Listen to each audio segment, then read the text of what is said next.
하나님 말씀을 먼저 맡았다고 하는 사람들은 말씀을 많이 알잖아요. 그러면 지금 이 사람에게 무슨 말씀이 필요한지, 이 사람을 내가 어떻게 대우해야 될지.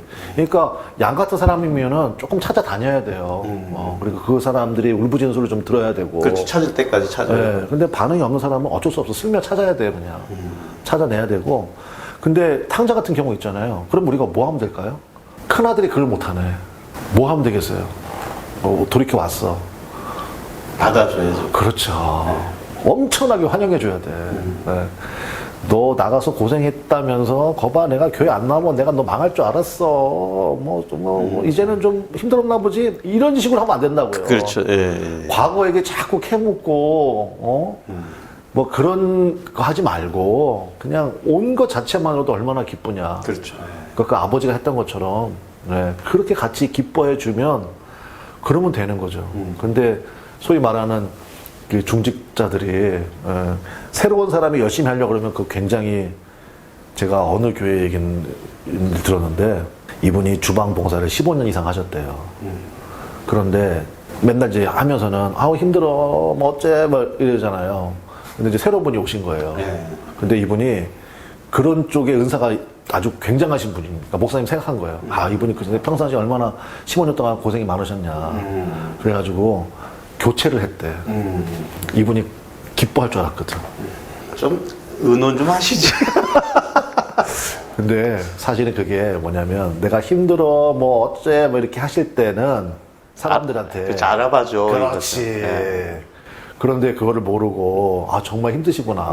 얼마나 힘드시면 저럴까. 그 목사님 저랑 비슷한 것 같아, 성향이. 15년 동안 고생하셨으니까 또 이런 귀한 분이 왔으니 그래서 불러가지고 그동안 수고하셨어요. 감사합니다. 이제 오셨으니까 그동안 얼마나 힘드셨어요. 이제 좀 편안하게 신앙생활 하세요 했더니 그다음부터 이분이 교회를 안 나왔대. 그러니까 굴러온 돌이 박힌 돌 뺐다 막 이러면서 어떻게 15년 그러니까 사실 사람들의 마음에 그런 게 있는 거예요. 큰형하고 똑같은 거지. 내가 그동안 봉사한 게 얼만데. 그렇죠. 뭐 이런 식으로. 사실은 봉사하면서 교회 적지 않은 손해 끼친 거는 생각 안 하고. 그러니까 큰형 같은 마음 가지면 그건 안 되잖아요. 그렇죠. 그러니까 새로운 분들이 교회에 잘 적응할 수 있도록 또 그분의 은사가 뭔지 알아서 그분이 그 자리에 설 수 있도록 도와주는 역할하고 같이 기뻐하고 그러면 얼마나 좋겠어요. 그죠? 그러니까 그런 메시지가 아니었나 그런 생각이 좀 들어요.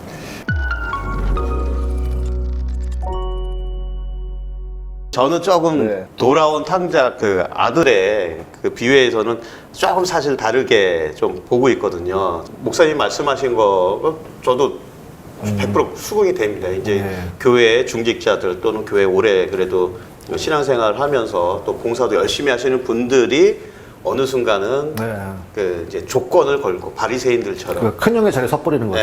뭐 이런 모습도 분명히 있고 저도 좀 사실은 그러지 않았을까라는 이제 반성도 하면서 근데 이제 저는 한번 어떤 거를 좀 생각을 했냐면 이 내용을 보면은 이제 아들이 그 재산을 먼저 분배해달라고 그러잖아요. 그건 이제 우리가 죽으면 상속되는 거를 그렇죠. 아버지 살아계신데 나눠달라고 그랬으니까 엄청 불효로 이제 생각이 되는 건 부분인데 그럼에도 불구하고 아들이 돌아왔을 때 아버지가 그냥 무조건 받아들이잖아요. 저는 사실 거기에 좀 집중을 했어요.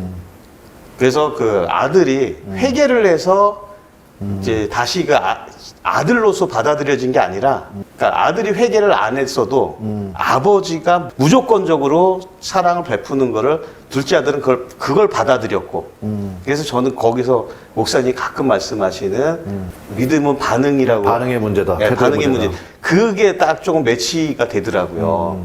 그러면 그런 사랑을 경험을 했을 때 둘째 아들은 잘못은 했지만 그 사랑을 받아들였고, 그러니까 즉 반응을 했고, 그렇죠. 큰 아들은 주구장창 옆에 있으면서 아버지가 말씀하셨듯이 내게 네 건데 그걸 알면서도 그 사랑을 받아들이지 않은 모습. 그렇죠. 저는 이제 누가복음 15장에 이제 크게 회개에 대한 문제와 하나님의 사랑, 무한한 무조건적인 사랑, 요 두 가지 개념으로 그렇죠. 이렇게 생각을 하게 되니까 제가 요거를 조금 이렇게 보면서 성경 전체를 이해하는 어떤 초석이 되는 것 같다는 생각이 아, 그렇죠. 들었던 이유가 네. 하나님의 사랑은 이렇게 진짜 무조건적인 네. 분이구나. 네. 그 다음에 회개 부분도 물론 당연히 내 잘못한 거를 말씀하신 대로 죄 고백하고 돌이켜가지고 그런 똑같은 죄를 안 범하게끔 해야 되지만 그렇지 않더라도 하나님이 받아주시고 찾아주시고 원래 있었던 자리에 돌아가게끔 자꾸 보여주시는 거 그거를 내가 반응을 하면 그렇죠. 정말 지금 좋은 지적을 해주신 것 같은데 저는 이제 거기서 한 가지만 덧붙인다 그러면 일단은 작은 아들의 경우 네. 이제 그렇게 환영을 받았잖아요. 네. 작은 아들이 이제 조심할 건 뭐냐면 또 나갈까? 제가 볼 때는 안 나갈 것 같아요. 그런 경우가 있을 수 있어요. 아, 예. 예, 그러니까 성도들이 내가 교회 좀 쉬었다가 나왔는데 이렇게 기뻐하시네. 찔리는데. 그래고 또 나갈까? 그거 조심해야 되고요. 아, 예. 두 번째 큰아들 같은 경우는 이제 우리 교회에서 열심히 이제 헌신하고 충성하시는 분들이 해당이 될 텐데 이분들은 우리 찬송가 중에 그런 거 있거든요. 받은 복을 세워 보아라. 이런 찬송이 있어요. 예. 유일하게 찬송가 중에 제 이름이 나오는 찬송입니다. 아, 예. 받은 복을 세워. 그래서 저는 그게 굉장히 중요한 것 같아요. 예. 그러니까 사실은 이 큰아들은요, 이미 많은 걸 누리고 있어요. 그렇죠. 네. 근데 그게 안 보이는 거예요. 왜? 남들하고 비교하다 보니까. 그래서, 이미 나에게 주신 복을, 아까 말씀하신 것처럼 아버지가 얘기하잖아요. 내 것이 다 네 것이고. 그 다음에 사실은 처음에 재산 나눠줄 때요, 각각 다 나눠줬어요. 예, 그렇죠. 네, 다 나눠줬어. 근데 이제, 뭐, 큰아들 같은 경우는 내가 평생 아버지 생겼는데 나에게는 염소 새끼로 한 마리 준 적 없다고. 거짓말이거든요.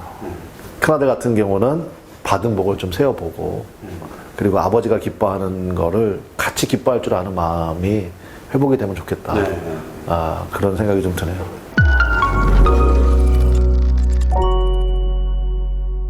네, 이렇게 해서 이제 누가복음 15장 한번 회개와 또 우리 이제 크리스찬들이 신앙생활하는 데 있어서 우리가 어떻게 해야 될지를 좀 생각을 해보는 그런 시간이 된 것 같습니다. 혹시 여러분들도 성경을 읽으면서 궁금한 거나 요건 이해가 안 된다, 요건 도대체 뭔 소리야 하는 거는 한번 댓글을 좀 달아주시면 다음에 그 부분에 대해서 같이 생각해보는 시간을 가졌으면 좋겠습니다. 시청해주셔서 감사하고요. 지금까지 성경이 설레는 시간, 성경 언박싱이었습니다. 감사합니다. 내려주신 주의 복을 세어라. 주의 크신 복을 내가 알리라. 받은 복을 세워보아라. 그 주신 복을 내가 알리라. 받은 복을 모두 세어보아라. 주의 크신 복을 내가 알리라. 세상 근심 걱정 너를 누르고 십자가를 등에 지고 나갈 때 주가 내게 주신 복을 세어라. 두려움 없이